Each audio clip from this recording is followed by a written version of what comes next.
Do you have a storage unit? I drive by and I see how many of them are in my neighborhood, sadly, and in my city. And everywhere I go, storage units, storage units, storage units. As a matter of fact, recently there's this beautiful piece of land, open field by my house, and they just built, I was wondering what, and they are more storage units.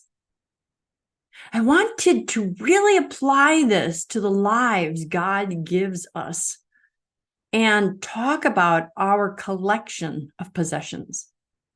Because I think we all know that the only thing we take with us when we die is our nakedness, right? We don't take anything else with us. But I think this is something we all have to recognize. I've done a video recently called Detach, Detach, Detach.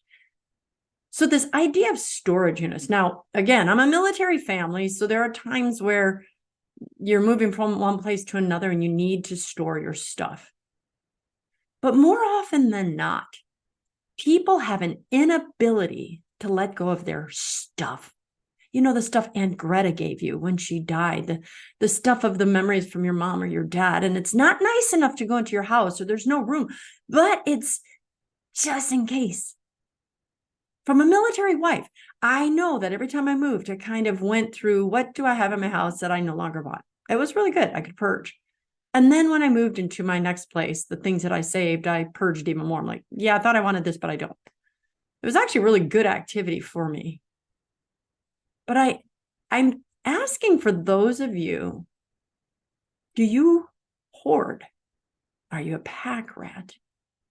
Do you hold on to stuff, physical stuff that moths can eat and rust can get onto, only to one day die and your children will go through it? What do you have in your garage or your basement or your attic that you just want to hold on to because it has memories, but you don't even display it to live those memories? You don't use it to remind yourself of the times that grandpa used that same mug. Do you have it just because you have it, because it fills some kind of a need? I'm 58. And my favorite show growing up was Little House on the Prairie. And I remember one Christmas that they were stuck in a snowstorm and Mr. Edwards roughed the snowstorm and he brought each of them a gift and they each got their own drinking cup and a penny, a shiny penny. And I'm not concerned about the penny. They each got a candy cane too. You can tell I'm a junkie, right? I haven't memorized. 40 years ago. No, longer than 40 years ago. Crazy. But they were so appreciative that they each had a cup, something that they could each use, something that warmed their hearts, something that someone crawled through snow to give to them. I am guilty. I used to want matching wrapping paper and bows, and I wanted the kids to have the experience of this magical Christmas with lots of presents. And I'm a gift giver. I get it. But am I teaching my grandchildren to be more materialistic by wanting them to have lots of gifts instead of one meaningful gift? I've got to work on that. Pray for me. I still spend too much money. Do you go into debt to buy gifts? Do you use credit? Is it within your means or out of your means? So this idea of storage, what about your closet? Do you still have clothing that you haven't worn in 20 years, just in case you lose the weight?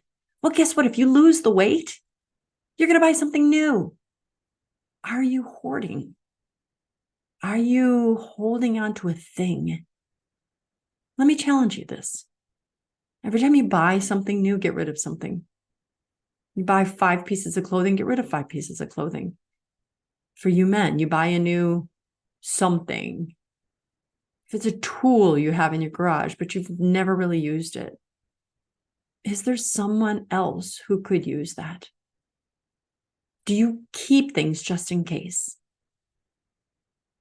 Because I'm not saying that having possessions is sinful, but I am saying that our unhealthy attachments to our possessions is and can be sinful. Are we not trusting God? Are we not living simply? Because when the famine comes, when the hard times come, when the chastisements come, you know who's going to have it easier? Those who don't have attachments, those who don't have possessions, those who have less comforts, because they're used to living on what they need. I'm guilty. I have more than I need. Storage. What are you storing it up for? You storing it for yourself, for thoughts, for ideas, for clinging, for any unhealthy, ungodly reasons. If it's not going to help you get to heaven, if it's not going to help someone else get to heaven, give it away. That shirt that you like that you haven't worn in a year or two, give it to someone who can wear it today. The tool that you've not used, give it to a young man or a young woman who's starting to learn the craft. Maybe they don't have the money and they could really use that tool.